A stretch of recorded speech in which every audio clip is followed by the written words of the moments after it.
Book summary hub में आपका स्वागत है। आज हम पैसे के बारे में बात करने वाले हैं, लेकिन किसी बोरिंग फाइनेंस क्लास की तरह नहीं। हम नंबर्स, चार्ट्स या मुश्किल सलाह की बात नहीं करेंगे। आज हम उस ऑपरेटिंग सिस्टम की गहराई में उतरेंगे जो हमारे हर वित्तीय फैसले को चलाता है, मतलब हमारा अपना दिमाग। और आज का हमारा सोर्स मटेरियल है मॉर्गन हाउसल की एक, मैं कहूंगी, जबरदस्त किताब, द साइकोलॉजी ऑफ मनी। ये उन गिनी चुनी किताबों में से है जो आपको क्या करना है ये नहीं बताती, बल्कि ये समझाती है कि हम जैसा करते हैं वैसा क्यों करते हैं। बिल्कुल। और इस चर्चा को शुरू करने के लिए मेरे पास एक पहेली है। सोचिए, एक तरफ एक चौकीदार है, रोनाल्ड रीड, जिसने अपनी मामूली तनख्वाह से बचत करके मरने पर अपने पीछे लगभग 60 करोड़ रुपए छोड़े। और दूसरी तरफ एक Harvard educated finance executive Richard फुस्कोन, जो करोड़ों कमाने के बाद दिवालिया हो गया। ये कैसे हो सकता है? यही सवाल इस पूरी किताब का सार है। इसका जवाब फाइनेंस में नहीं, साइकोलॉजी में छिपा है। और यही हम आज समझने की कोशिश करेंगे। ये एक ऐसी बातचीत है जो शायद पैसे को देखने का नजरिया हमेशा के लिए बदल दे। तो चलिए इस दिमागी सफर पर निकलते हैं। और हाँ, अगर आप चाहते हैं कि ऐसी दिलचस्प बातचीत आप तक पहुंचती रहे तो बुक समरी हब को सब्सक्राइब करना ना भूलें। तो शुरुआत करते हैं उस सबसे बुनियादी आइडिया से जहां हम सब अक्सर गलती करते हैं, दूसरों को जज करने में। जब हम देखते हैं कि कोई अपने पैसे से कुछ अजीब कर रहा है तो हम तुरंत सोचते हैं ये कितना पागलपन है। और यहीं पर किताब का पहला और सबसे शक्तिशाली सबक आता है। कोई भी पागल नहीं है। हर इंसान पैसे से जुड़े फैसले एक वो स्प्रेडशीट देखकर नहीं लेता। वो अपने निजी अनुभवों, अपनी परवरिश और दुनिया के बारे में अपनी समझ के आधार पर लेता है। आपका और मेरा सच अलग अलग हो सकता है क्योंकि हमारी जिंदगी की कहानियां अलग अलग हैं। इसका एक क्लासिक उदाहरण है लॉटरी टिकट। एक पढ़ा लिखा इंसान देखेगा और कहेगा ये तो बेवकूफ़ी है, जीतने की संभावना लगभग शून्य है, इतने पैसे को तो कहीं इन्वेस्ट करना चाहिए। ये एक लॉजिकल नजरिया है। बिल्कुल। लेकिन अब उस इंसान के नजरिए से सोचिए जिसकी आय बहुत कम है, जो महीने के अंत में मुश्किल से गुजारा कर पाता है। उसके लिए बचत के कुछ 100 रुपए शायद उसकी जिंदगी कभी नहीं बदलेंगे, लेकिन वो लॉटरी का टिकट वो उसे उम्मीद देता है। हाँ, एक सपना देता है कि शायद उसकी जिंदगी रातों रात बदल जाए। वो फैसला तर्क संगत नहीं है, वो भावनात्मक है। और उसकी दुनिया में वो उम्मीद उन कुछ 100 रुपयों से ज्यादा कीमती है। वो अपनी कहानी के हिसाब से फैसला ले रही है और इसलिए वो पागल नहीं है। ये बात समझ आती है। मतलब जिसने 1930 की महामंदी देखी हो, वो शायद अपनी पूरी जिंदगी कैश को गद्दे के नीचे रखना सबसे सुरक्षित मानेगा। सही बात है।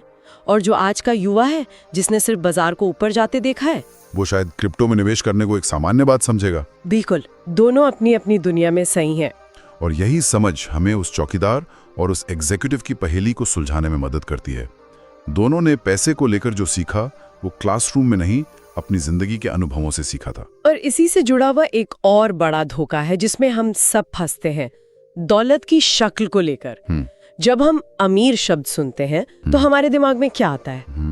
महंगी कारें, बड़ा सा घर, इंस्टाग्राम पर विदेश यात्रा की तस्वीरें, यही सब जो दिखता है। और यही हम दौलत यानी वेल्थ और अमीरी, रिचनेस के बीच का फर्क समझने में गलती कर जाते हैं।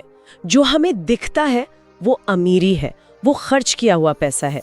जब आप किसी को 1 करोड़ की कार चलाते हुए देखते हैं तो आप बस इतना जानते हैं कि वो इंसान आप पहले से 1 करोड़ रुपए ज्यादा गरीब है। ये तो सोचने का एक बिल्कुल अलग तरीका है। हम तो सोचते हैं कि वाह क्या आदमी है, लेकिन किताब कहती है कि हम असल में ये कह रहे होते हैं कि वाह क्या कार है। हम उस चीज की तारीफ कर रहे होते हैं, उस इंसान की नहीं। सही पकड़ा। असली दौलत वो है जो दिखती नहीं। वो पैसा है जो खर्च नहीं किया गया। वो स्टॉक्स हैं जो आपने बेचे नहीं।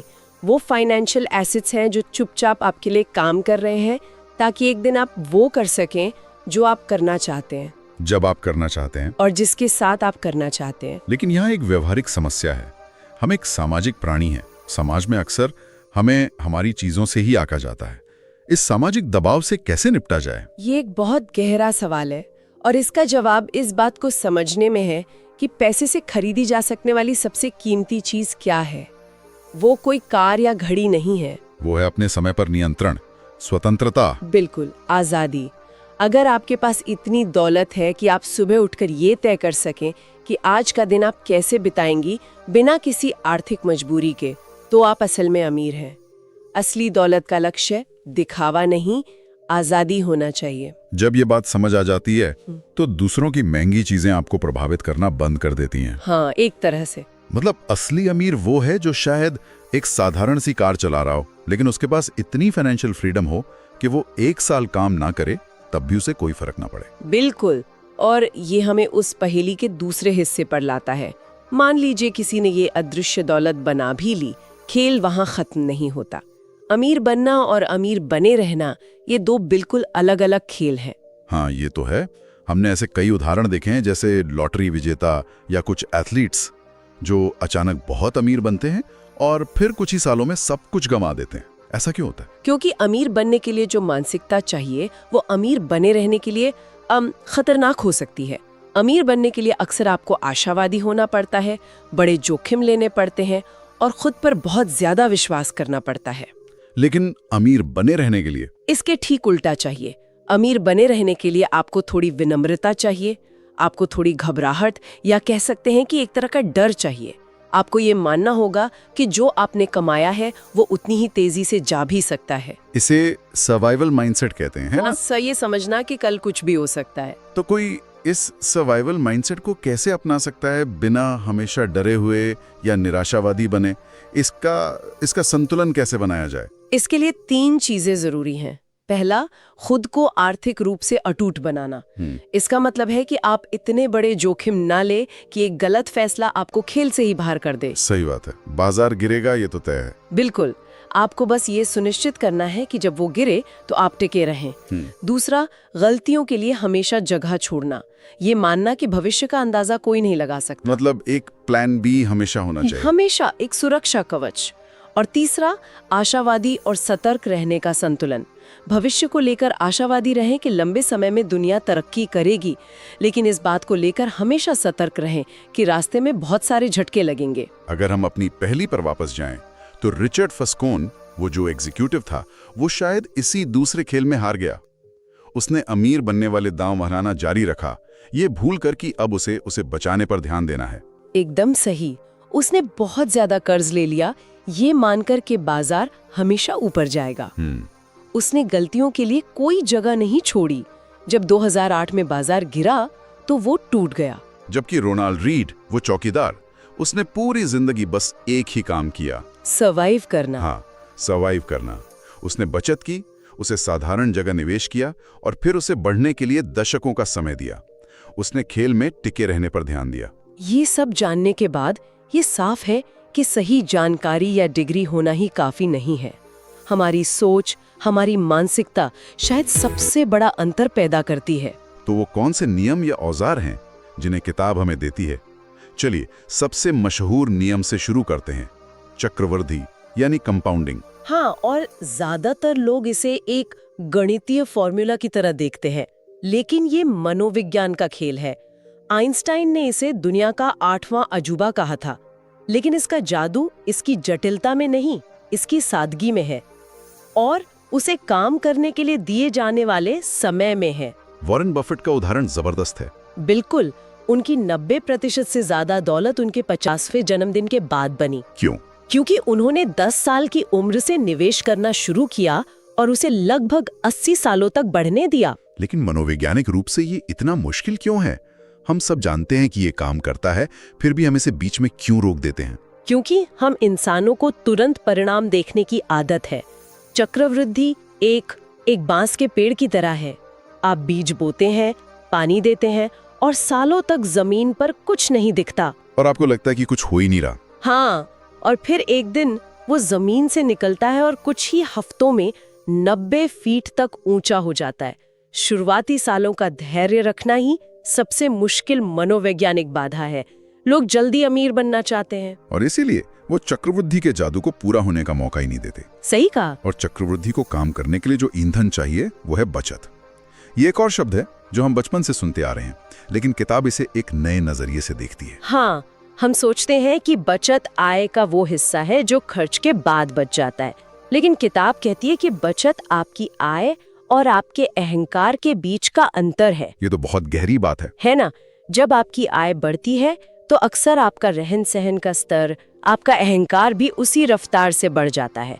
आप बड़ी कार, बड़ा घर लेने लगते हैं। बचत वो अनुशासन है जो इस अंतर को बनाए रखता है। लेकिन आज की महंगाई के दौर में, जहां लोगों के लिए जरूरी खर्चे पूरे करना ही मुश्किल है, वहां ये अहंकार वाली बात थोड़ी दूर की लगती है। इस माहौल में बचत करने की आदत कैसे डाली जाए? ये एक बहुत ही वाजिब सवाल है और इसका जवाब है, आपको किसी खास वजह से बचत करने की जरूरत नहीं है। हम अक्सर लक्ष्य बनाते हैं, कार के लिए बचत, घर के लिए बचत। हाँ बिल्कुल। किताब कहती है बस बचत करने के लिए बचत करें, क्योंकि ये बचत आपको भविष्य में वो चीज देती है जो सबसे कीमती है, विकल्प और स्वतंत्रता। जब आपके पास बचत होती है तो आप एक खराब नौकरी छोड़ सकते हैं, आप किसी मेडिकल इमरजेंसी का सामना कर सकती हैं। आप किसी नए अवसर का फायदा उठा सकती हैं। ये बचत आपकी जिंदगी का नियंत्रण आपके हाथ में देती है। बिल्कुल, ये एक तरह का सुरक्षा कवच है जो हमें अप्रत्याशित चीजों से बचाता है। और ये अप्रत्याशित चीजें हमें भाग्य और जोखिम के मुद्दे पर लाती हैं। ये एक ऐसा विषय है जिसके बारे में बात करना लोगों को असहज करता है, खासकर सफल लोगों को। बिल्कुल, क्योंकि कोई भी ये मानना नहीं चाहता कि उसकी सफलता में किस्मत का हाथ था। हम सब अपनी सफलता का श्रेय अपनी मेहनत और बुद्धिमानी को देना चाहते हैं, के दो पहलू हैं और वो हर कहानी में मौजूद होते हैं। बिल गेट्स का उदाहरण लें, वो बेशक बहुत होशियार और मेहनती थे, लेकिन वो भाग्यशाली भी थे कि वो दुनिया के उन गिने चुने स्कूलों में से एक में पढ़ते थे जहां उस समय कंप्यूटर था। सही बात है, ये उनका भाग्य था। अगर वो कहीं और पैदा हुए होते तो क्या होता, कौन जानता है। और इसका उल्टा है जोखिम। हो सकता है कोई इंसान उतना ही होशियार और मेहनती हो, लेकिन वो गलत समय पर गलत जगह होने की वजह से असफल हो गया हो। और ये समझना हमें दो बहुत जरूरी चीजें सिखाता है। पहला, अपनी सफलता पर विनम्र रहना, ये मानना कि इसमें भाग्य का भी कुछ योगदान है। और दूसरा, दूसरों की असफलता पर उन्हें आसानी से जज न करना, ये समझना कि शायद वो जोखिम का शिकार हुए हैं। ये सब जानने के बाद अब हम उस मानसिकता पर आते हैं जो इस खेल में लंबे समय तक टिके रहने के लिए जरूरी है। वो कौन सी मनोवैज्ञानिक समझ है जो हमें गलतियां करने से रोकती है? यहाँ दो विचार बहुत शक्तिशाली हैं। पहला है ये जानना कि पर्याप्त यानी इनफ कितना होता है। ये शायद सबसे मुश्किल काम है। हाँ, ज्यादा की लालच एक ऐसा जाल है जिसका कोई अंत नहीं है। आप हमेशा किसी ऐसे इंसान को ढूंढ सकते हैं जिसके पास आपसे ज्यादा है। और जब आप सामाजिक तुलना का खेल खेलते हैं तो आप कभी जीत नहीं सकते। तो इसका हल क्या है? लक्ष्य के पीछे भागना बंद कर देना? नहीं, हल है अपने लिए गोल पोस्ट तय करना और फिर उसे आगे न खिसकाना। ये समझना कि मेरे लिए, मेरे परिवार के लिए, मेरी खुशियों के लिए कितना पर्याप्त है। और जब आप उस स्तर पर पहुंच जाएं, तो और ज्यादा के लिए अपनी इज्जत, अपनी आजादी और अपनी खुशियों को दांव पर लगाना सबसे बड़ी बेवकूफी है। और दूसरी मानसिकता क्या है जो हमें इस खेल में बनाए रखती है? वो है टेल्स यू विन का सिद्धांत। इसका मतलब है कि निवेश की दुनिया में या जिंदगी में भी आप कई बार गलत हो सकते हैं। आपके ज्यादातर फैसले औसत या खराब हो सकते हैं। हाँ, लेकिन आपके कुछ गिने चुने सही फैसले, जिन्हें टेल्स कहा गया है, आपको इतनी बड़ी सफलता दिला सकते हैं कि बाकी सारी छोटी मोटी गलतियां और नुकसान मायने नहीं रखते। जैसे अमेज़न ने कई प्रोडक्ट्स में असफलता देखी, फायर फोन एक बड़ी विफलता थी, लेकिन अमेज़न वेब सर्विसेज यानी AWS की एक बड़ी सफलता ने सब कुछ बदल दिया। एकदम सही। या वोल्ट डिज्नी, वो अपनी पहली एनिमेशन कंपनी में दिवालिया हो गए थे, लेकिन कुछ बड़ी सफलताओं ने इतिहास बना दिया। आपको हर बार सही होने की जरूरत नहीं है।